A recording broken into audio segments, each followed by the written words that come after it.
Hello, hello, and welcome to episode 12 of the Driver's Debrief. I'm your host, Nicholas Patty. Good morning and welcome. We had an action-packed weekend of racing. We had MotoGP, NHRA, World GT, and last week we had a fair bit of car news, but on top of that, we have a boatload of new motorsports news because there was the IMSA Daytona test going on this week, and so we got a lot of sports car news coming out of that, plus F1 news and more. So we're going to be chatting through all that, including, and I forgot to mention, V8 Supercars finale as well with Adelaide, the Adelaide 500. But before we dive into all that, please make sure if you're watching this live on X to follow us here. We tweet and comment on this news throughout the week. We run some interesting polls, have some conversation questions. So if you want to get involved and share your thoughts, feel free to follow and engage there on X. And then if you're watching this on playback, you're on YouTube or Rumble, welcome. Please consider following, subscribing, liking the video, and sharing with your friends. So let's move into our car corner before we get into all of our motorsports news. We have the new Porsche Taycan model lineup. It's the Taycan GTS, the Taycan 4, and then the Taycan Sport Turismo. Lucid is trying to earn government contracts for the California Highway Patrol, which is an interesting strategy, to say the least, when it comes to having the Lucid Air be a patrol car, because obviously there's complications with EVs in terms of their safety and everything, let alone when you're trying to pit maneuver a Ford F-350. Mazda is developing a new four-cylinder engine called the Skyactiv Z. So it's set to replace the Skyactiv G that currently is in use in the US, and this motor will launch in 2027. Bentley has announced they're making their first EV. It'll likely be the Bentley Bentayga. Bentley has announced that they'll have 5 EVs by 2030. But the foundation for these EVs is going to be Porsche's technology that they developed with the Taycan, because they're both under the VW ownership group. That technology is going to be shared with Bentley to serve as the platform for their EVs. So should be a tried and true platform for them. Let's move into the cool down room where we get into our motorsports news. Formula One has visited, the FIA has visited Milton Keynes and determined that Red Bull's front bib adjuster that we heard all sorts of drama about a few weeks ago was not used illegally. Big announcement here for all of Formula One. The O2 Center in London on February 18th will host all 10 teams and all 20 drivers for a single live-streamed launch for everyone. Obviously, you're more than welcome to attend. You can buy tickets. But tickets for seats for the one day, one night really, launch cost more than a week-long GA Le Mans ticket. So, how do we feel about that? I know a lot of people in the paddock aren't excited about a singular launch because teams obviously spend hundreds of thousands, if not more, on renting out these arenas and doing fancy launches and having celebrities and all sorts of stuff to build up to a unique individual launch for each team.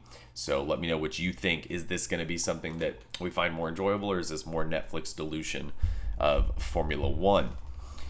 F1 race director Niels Wittich is stepping down with immediate effect. That was on November 12th. Rui Marquez is replacing him as the race director.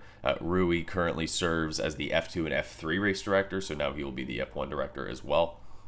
Race director Dan Fallows is stepping down as technical director of Aston Martin ahead of Adrian Newey's arrival, which is a loss to a degree. I know there's some overlap between what he and Adrian were going to be doing, but Dan Fallows, obviously ex-Red Bull, was a large part of why they had the success they did last year in Formula One with Fernando getting those podiums. So that is a loss, regardless of the fact that Adrian Newey is coming in.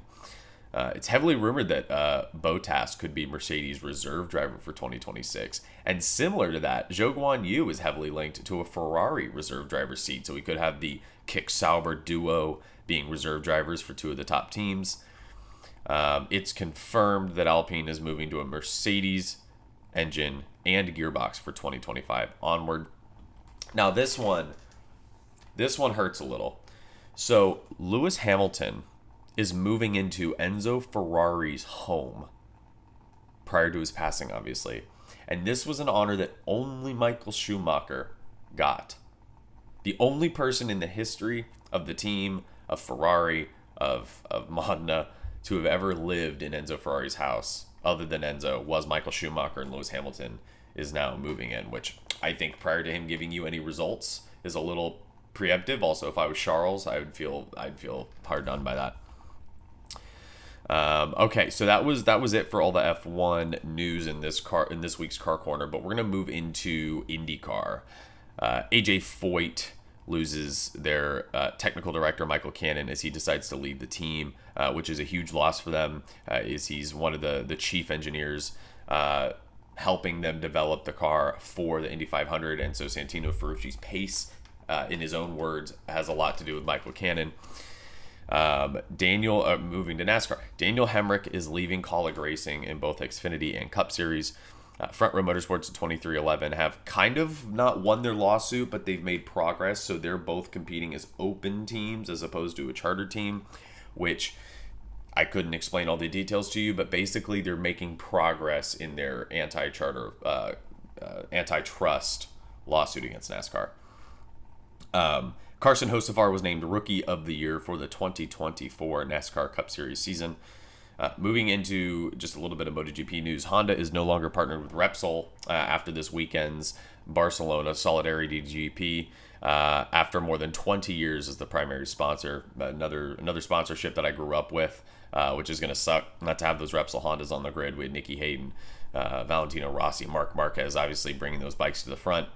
And then Danny Pedrosa has extended his contract with KTM as a test and reserve rider through the end of 2025. So there's your MotoGP news.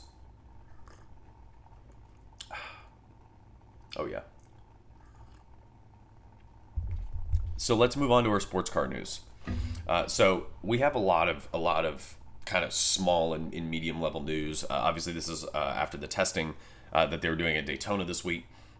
So some of this may be old from earlier in the week, but bear with me. So DXDT Racing, who you might know from GT World in North American sports car racing, or GT America rather, they're moving to IMSA, or they're running a car in IMSA, and they've confirmed their IMSA Michelin Endurance Cup driver lineup of Charlie Eastwood, Alec Udall, and Salih Yoluk.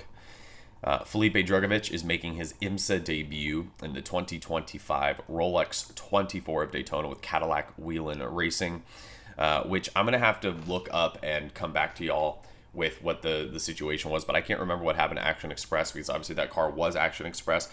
The sponsorship with Whelen was Action Express and Whelen, but now it's just Cadillac Whelen Racing. The other thing to note is Felipe Drugovich is the reserve driver for Aston Martin F1, if you're not familiar. On the Cadillac note, though, Cadillac has confirmed it's begun testing its Evo Joker car for the V Series R. So last week and the week before, we've been talking about how Porsche has the Evo 963 that's going to be making, I don't remember if it was mid-season 2025 or 2026 debut.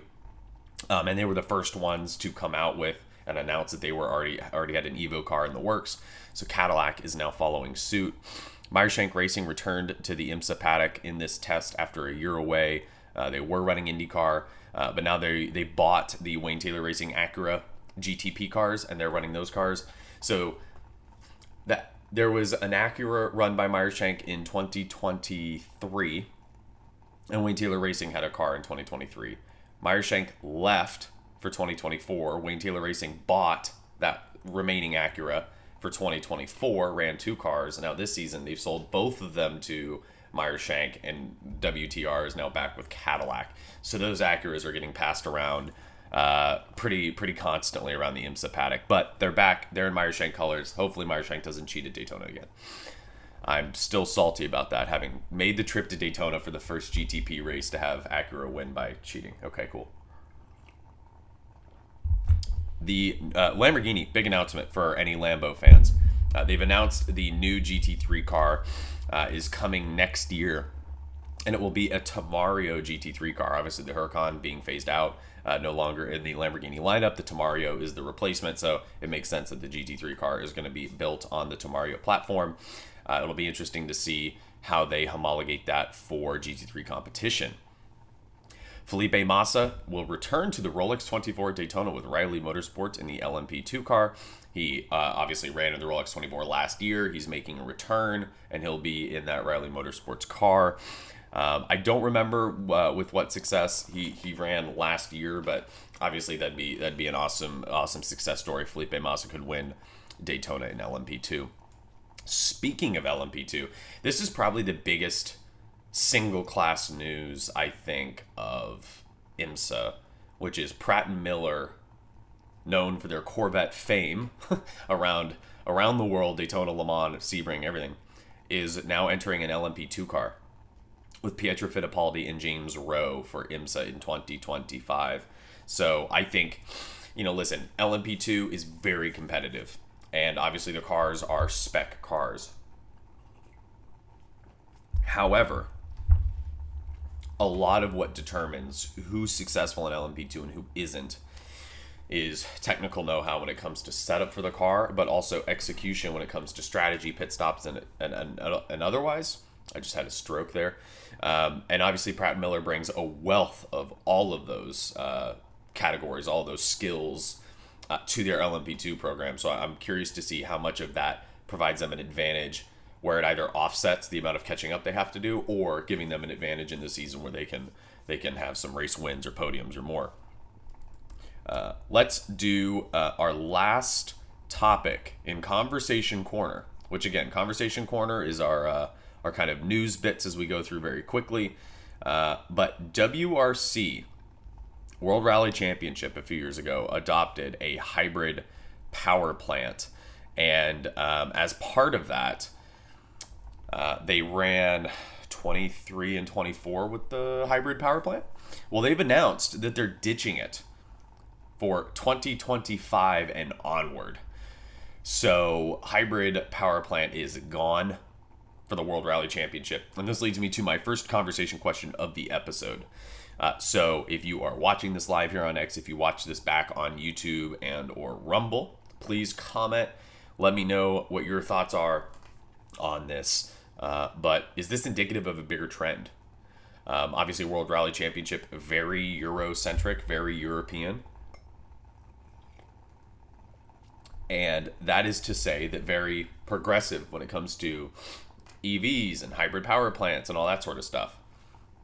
Do we think that by WRC ditching the hybrid power plant, are we going to see other motorsport series follow? Eddie Jordan just came out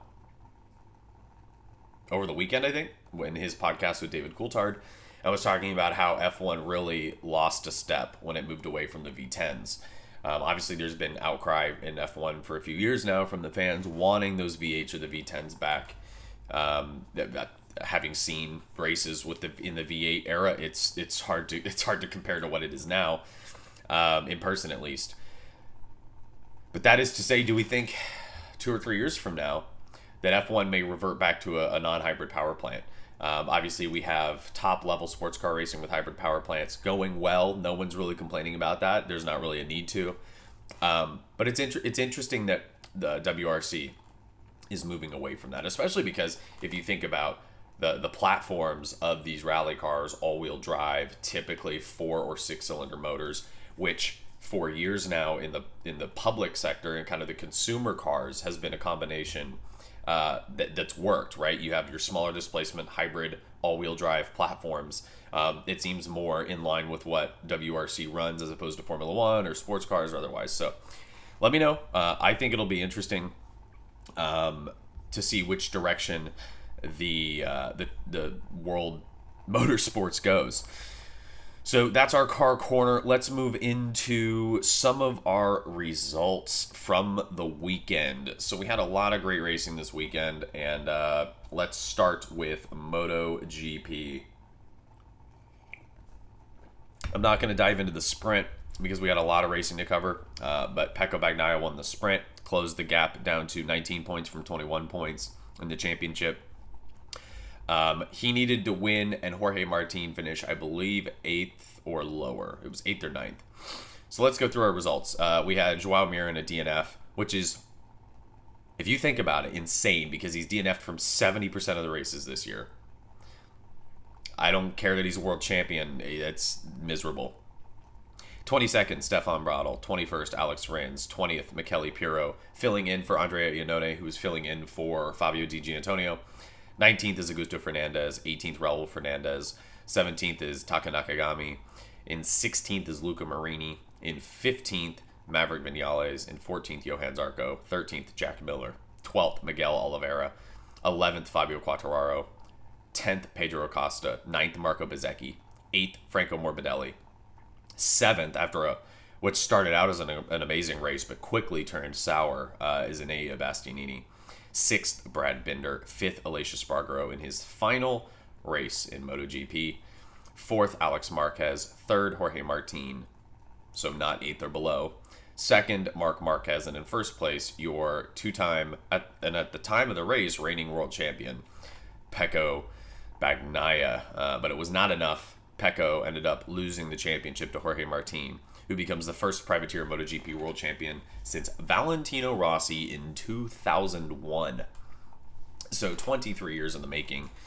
Like I said, Aleix Espargaro's last race in MotoGP. Obviously, he's on Aprilia. He vacates that seat for Jorge Martin to move to Aprilia. That was announced earlier in the season. And then MotoGP came out with the new logo, and it's trash. So let me know what you think in the comments about this new MotoGP logo. It looks like the new F1 logo, which is to say bad. Same kind of style. The previous MotoGP logo was classic. You had the checkered off on the back of it, but what can you do? So another kind of conversation question. Did Ducati make the right decision choosing Marc Marquez as their rider to partner with Pecco Bagnaia next year over Jorge Martin? I think they did. I think Marc Marquez can be a world champion again. I think he can ride another 2 or 3 years and be at the sharp end of the field, at which point I think Ducati will probably try to replace both riders. I know Pecco's young, but I think this year proved that on the same bike, he's not the best rider. And in several instances was getting beat out by an older rider on an older bike. Obviously, the Gresini Ducati is a GP23. Pecco's on the GP24. Jorge Martin was on the GP24, and Marc Marquez consistently was battling with them for race wins on an older bike as an older rider. So I think at the time that Marc Marquez retires, I think Pecco will probably be pushed out of Ducati. And if I'm Ducati, I just pick up 2 young riders at that point. And we'll see. We'll see if Jorge Martin's form is here to stay. Obviously, in F1, in MotoGP, in several sports, we've seen someone become a world champion, that is, and then never replicate that success. Never quite be able to put it all together again for a repeat championship. So I don't know if Jorge Martin is going to be able to do that. And keep in mind, he'll be on an Aprilia next year, which is better than Yamaha and Honda, but it's not near the level of Ducati. So yeah, let me know what you think. Do you think Jorge Martin will be able to replicate that? And is he the deserving rider of that second Ducati seat? Moving on to something a little different. I've been meaning to cover this more often, but I always forget to. We are going to talk about NHRA at the In-N-Out Burger NHRA Finals at the In-N-Out Burger Pomona drag strip. Super cool track, super pretty, set in the hills outside LA. It's a gorgeous track, been there a few times. So in Top Fuel, the winner from this weekend was Antron Brown. In Funny Car, we had Jack Beckman win. In Pro Stock, Greg Anderson. In Pro Stock Motorcycle, Matt Smith. And in Top Alcohol Dragster, Julie Natas finished first this weekend. But that was this weekend. We also had the championship, but it was the championship finale. So let's go through some of our talking points. Austin Prock went from LinkedIn to an NHRA Funny Car champion. Antron Brown is your Top Fuel Dragster champion. Greg Anderson is a Pro Stock champion once again. And Gage Herrera wins the Pro Stock Motorcycle Championship. So congratulations to all of them for our NHRA watchers. Austin Prock also became the first driver to break the 340 mile an hour barrier in Funny Car. Absolutely insane times at Pomona. Speaking of insane times, not lap times, not strip times. But there was a horrible plane crash, which, yes, you heard me right, plane crash at the In-N-Out Burger Pomona drag strip. For those of y'all that have never been or never watched, which ironically I'm wearing my In-N-Out shirt now, that was not planned. But for those of y'all that have never been to the In-N-Out Burger Pomona drag strip or never watched it on TV, there is one of those little like municipal Cessna sized airports that when you were landing and taking off, you kind of, I don't know, you're probably 60 to 100 feet in the air, but you're at the end of the drag strip and you go over the track. And I don't know what the cause was, but there was a horrible plane crash where one of these couple people planes crashed into the paddock, like directly into RV campers and cars, seriously hospitalizing 4 people. So thoughts and prayers with everybody that was injured and affected by that. Just a freak accident that, you wouldn't ever hope that happens. So I hope everybody heals up from that. But on a brighter note, Tony Stewart and Leah Pruitt welcomed their baby boy over the weekend. Welcome into the world, Dominic. If you would have told me at the beginning of 2024 that me and Tony Stewart would both become dads in the same year, I would have said you're crazy. Moving on from NHRA to V8 Supercars, which I didn't want to have to pay for my separate subscription service to watch V8 Supercars, but I found out that I could watch it on Prime with Freevee, I think. I watched the top 10 shootout. I couldn't stay up late enough for the race, obviously, it being Australia. But let's just dive into the V8 Supercars results. So top 5, obviously large field in V8 Supercars. The top 5, Nick Percat in 5th, Will Davison in 4th, Thomas Randall with Tickford Racing in 3rd, Chaz Mostert in 2nd, and Will Brown in the Red Bull 888 Race Engineering Chevrolet Camaro wins the race and also winning the championship. So in 5th place in the championship, you had Thomas Randall, 4th Cam Waters, 3rd Chaz Mostert, 2nd Brock Feeney, and winning the 2024 V8 Supercars Championship is Will Brown. Talking points of the race, crashes everywhere. A lot of articles talking about how it was just an absolute a demolition derby of accidents and crashes of people getting into one another. Which people getting into one another is kind of also the theme of the GT World Cup at Macau. So let's talk about the results in World GT. In last place, DNF, Luca Engstler in 19th, so that was 23rd DNF, 22nd Matteo Cairoli DNF. In 21st DNF, Dries Vanthoor. In 20th, finishing, James Yu. 19th, Jules Gounon. 18th, Rafael Marciello. In 17th, Adderley Fong. 16th, Hong Li Ye. In 15th, Thomas Preining, your reigning DTM champion. In 14th, Daniel Serra. 13th, Lauren Heinrich, your reigning IMSA champion. In 12th, Ralph Aron. In 11th, Yiffy Ye. In 10th, Danny Jucadea. In 9th, Antonio Fuoco, your reigning Le Mans winner? Or maybe that was last year, I don't remember. In 8th, Ricardo Feller. In 7th, Eduardo Mortara. In 6th, Christopher Hassa. In 5th, Lawrence Vanthoor, your reigning IMSA champion. Or WEC. One of the two. Listen, it's one of the two, all right? He drove a 963 and he won a championship. In 4th, Alessio Picariello. In 3rd, Sheldon van der Linde. In 2nd, Augusto Farfus. And in 1st place, winning with Mercedes, Mauro Engel. Now, there was a little bit of drama going into... So, Mauro Engel was 3rd. He had a penalty early on in the race. Going into one of the tight right-handers, 1st and 2nd, got into each other. Mauro Engel sneaks through on the inside to take the lead and held the lead to the end.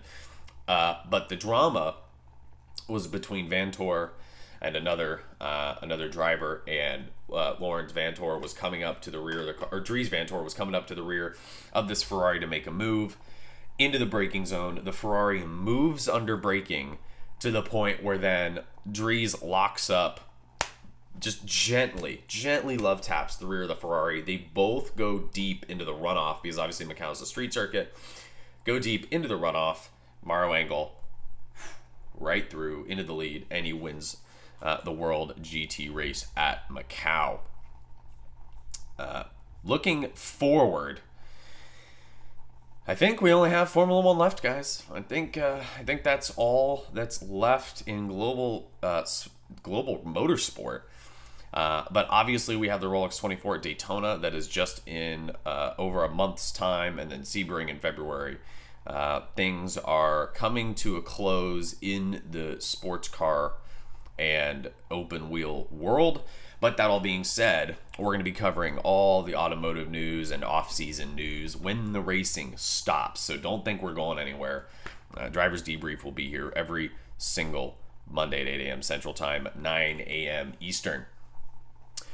Well, folks, that's going to do it for this episode of the Driver's Debrief. I'm so glad that we had a bunch of y'all come in and watch live on X. Please feel free to follow here on X so you don't miss when we go live. You don't miss any of the midweek news. And if you're watching on YouTube or Rumble, feel free to follow, subscribe, like the video, and share. Feel free to comment. What do you think on some of those various conversation points? Do you think Ducati made the right choice picking Marc Marquez over Jorge Martin? And let me know your thoughts on some of the other bits we talked through.